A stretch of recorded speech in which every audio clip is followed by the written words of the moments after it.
Kembali lagi di Cerita Cinta Channel. Jangan lupa like, comment, and subscribe ya. Terima kasih. Sampah, wajahnya berubah masam sambil dilemparkannya HP ke atas meja. Namun anehnya, dia tetap tampan walau sedang kesal. Pemuda itu adalah Bian, seorang CEO mall terbesar di kota ini. Entah apa yang membuat suasana hatinya jadi berkabut. Kenapa? Pria yang baru saja masuk mendekat ke meja dan meraih HP. Dia Anjas, sekretaris pribadi yang umurnya terpaut 5 tahun darinya. Kayak imut Xiaomi Central Park. Kamu lihatnya juga. Baru tadi pagi di-share sudah menjadi viral di internet. Sampah, siapa saja bisa jadi terkenal sekarang. Nada bicaranya sinis, menghakimi. Kenapa? Dia memang cantik, imut juga kan? Tipe kamu sekali. Omong kosong, aku sudah pernah bertemu wanita sampah yang bermodal wajah untuk meraih kepopuleran. Ia menatap keluar melalui dinding-dinding kaca ruangannya, mencoba memendam kebencian yang teramat sangat. Anjas paham siapa yang ia bicarakan. Kak, apa ayahku masih mencarinya? Tanyanya datar. Tidak memalingkan wajah, berusaha mengubur kebencian, berusaha tidak mengingat kenangan menyedihkan. Iya, singkat Anjas menjawab. Sudah kuduga, sampai mati dia pasti tidak akan menyerah, sungguh menyedihkan. Lagi-lagi kata-katanya syarat akan dendam. Bi, menurutku kalau kau sudah jatuh cinta dan menemukan cintamu nanti, aku rasa kau akan bisa memahami perasaan ketua. Omong kosong, ketus. Haha, baiklah. Ini, katanya menyudahi perdebatan, diserahkannya map berwarna coklat. Masih ada kendala beberapa keluarga yang belum sepakat dengan harga yang diajukan perusahaan. Aku akan menangani secepatnya. Kau periksa detail desain dari para pengembang. Ada beberapa yang kurasa tidak sesuai dengan seleramu. Baiklah. Aku pergi dulu, mau makan siomay Central Park. Siapa tahu bisa membuat kepalamu dingin. Pergi sana. Dengan kesal dilemparkan pena di atas meja. Anjas keluar ruangan meninggalkan tawa. Oh ya, satu lagi. Wajahnya kembali muncul di pintu. Apa? Marah. Bisakah kau angkat telepon dari pacarmu? Dia sudah menelponku 10 kali lebih, hanya sampai siang ini. Kau mengacuhkan teleponnya, tidak membalas pesannya. Bagaimanapun, dia kan pacarmu. Aku masih bisa bersabar sampai titik ini. Tapi malas memotong pembicaraan seenaknya. Bian, tolonglah, memelas. Pergi sana, dia tipemu kan, tinggi semampai dan berambut panjang. Kalau kau mau kucarikan nomor telepon ke Imut. Kau mau mati, Kak? Pria itu langsung menutup pintu sambil tertawa. Aku bisa mampir ke Central Park kalau mau, katanya cengengesan, membuka pintu lagi, membuat Bian benar-benar geram. Pergi Kak, sebelum aku membunuhmu. Tawa Anjas masih bisa terdengar, tapi ia benar-benar pergi sekarang. Bian termangu sendiri, ingatannya kembali berlarian di masa lalu, dan tanpa sadar ia kembali ke hari itu. Wanita perusak rumah tangga, jangan pernah jadi seperti ayahmu, Bi. Dia memilih mencintai wanita lain dan bukan istri yang sudah melahirkan anaknya. Jangan jadi seperti ayahmu, Bi. Bian hanya mengangguk, menyaksikan ibunya menangis. Jangan pernah tertipu dengan kecantikan seorang wanita, apalagi wanita yang menggunakan kecantikannya untuk merebut suami orang, untuk mendapatkan uang dan hidup dengan nyaman. Bian, kamu dengar itu? Bian hanya mengangguk.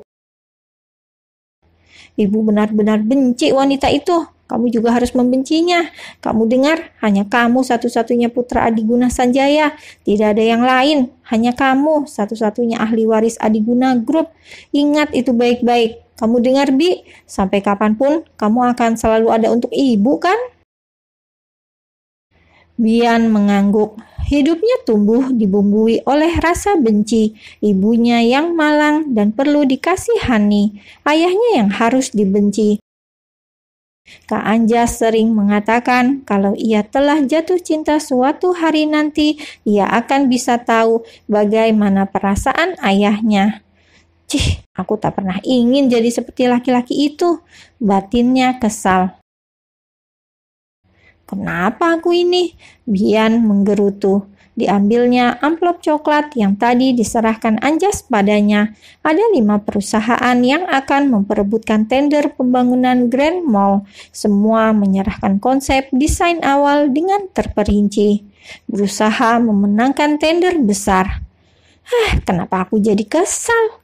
Dihempaskan begitu saja berkas-berkas. Ia berdiri dan keluar dari ruangan. Sekretaris cantik yang ada di depan pintu berdiri. Saya ada urusan pribadi di luar. Mungkin nanti saya akan kembali lagi, ujarnya sambil berlalu. Baik, Pak, mengangguk sopan sampai Bian menghilang dari pandangan.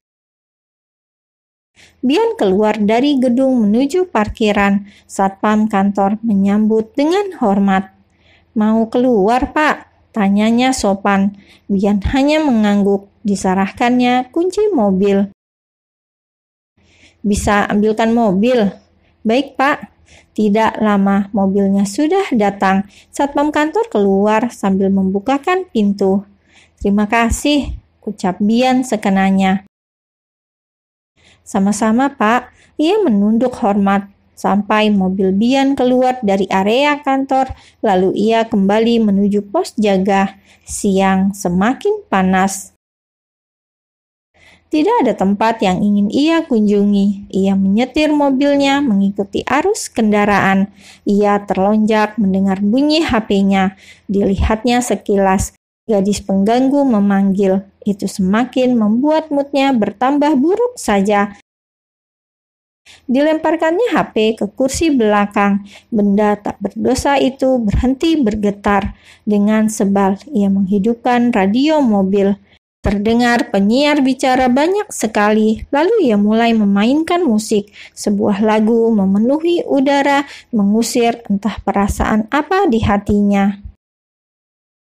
Bian memilih membawa mobilnya memasuki sebuah rumah makan. Tidak terlalu besar, namun suasananya tampak nyaman dan teduh. Sebenarnya sebelum ini mobilnya melaju di Jalan Rasunan hingga sampailah dia di Central Park. Taman kuliner itu ramai, deretan gerobak makanan beraneka warna dan model. Ratusan kursi yang berjajar rapi dan juga pengunjung yang lumayan cukup banyak. Dia tidak menghentikan mobilnya, hanya berjalan lambat. Jadi itu pedagang somai yang sedang jadi viral di internet. Imut dari mananya? Dia mendengus lalu melajukan mobilnya cepat. Perempuan berpakaian mini yang sedang ia lihat tengah sibuk melayani pembeli. Dan setelah kecewa karena merasa membuang-buang waktunya yang berharga, Bian berakhir di restoran ini. Bebek bakar khas Gubuk Desa, nama restorannya. Selamat siang, Mas. Berapa orang? Tanya pelayan di pintu masuk ramah. 1 orang. Mas mau lesehan apa duduk di kursi? Tanya pelayan kembali dengan ramah. Duh, ganteng banget si Mas ini, batin pelayan wanita itu. Lesehan, tidak apa-apa kan walaupun cuma 1 orang? Boleh Mas, tidak apa-apa. Buat Mas ganteng, apa yang tidak boleh? Katanya sambil senyum termanis. Bian hanya membalasnya sambil tertawa. Namun ia malas meladeni. Saat sudah sampai di tempat duduknya, dia dipersilakan dan diberi menu. Silakan Mas, pelayan itu menunggu. Bisa saya pilih menunya dulu? "Oh, baik Mas, nanti saya datang lagi," ucapnya kecewa. Padahal dia ingin berlama-lama, paling tidak sedikit mengobrol dan melihat pelanggannya yang tampan. Lalu ia beranjak pergi. Senyum di bibir Bian menghilang saat pelayan itu beranjak dari mejanya. "Menyebalkan," ucapnya lirih yang hanya terdengar olehnya. Dia menoleh saat mendengar suara menuju ke arahnya. Dua pasang muda-mudi berjalan beriringan di belakang pelayan yang mengantarnya, mengambil tempat tepat di saung sebelahnya. Dia tak acuh kembali melihat menu. Dari saung di sebelahnya terdengar, "Aku boleh pesan sesukaku kan?" kata si anak laki-laki manja. "Bebek bakar pedas sama udang goreng tempura, boleh kan Mbak?" "Boleh, hari ini Bas boleh makan apa saja," ujar si anak perempuan. "Hore!" seperti anak kecil bersorak.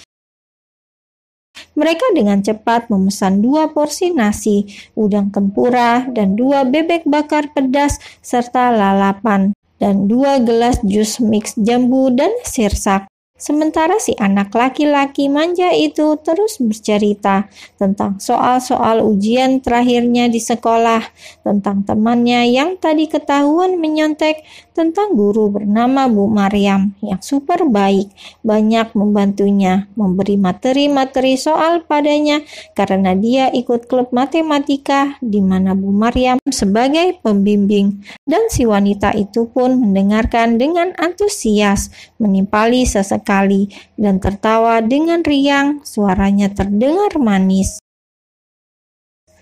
"Cih," Bian mendengus. Kenapa dia berpikir kalau suaranya manis? Kenapa juga dia harus di dekat remaja yang sedang kasmaran?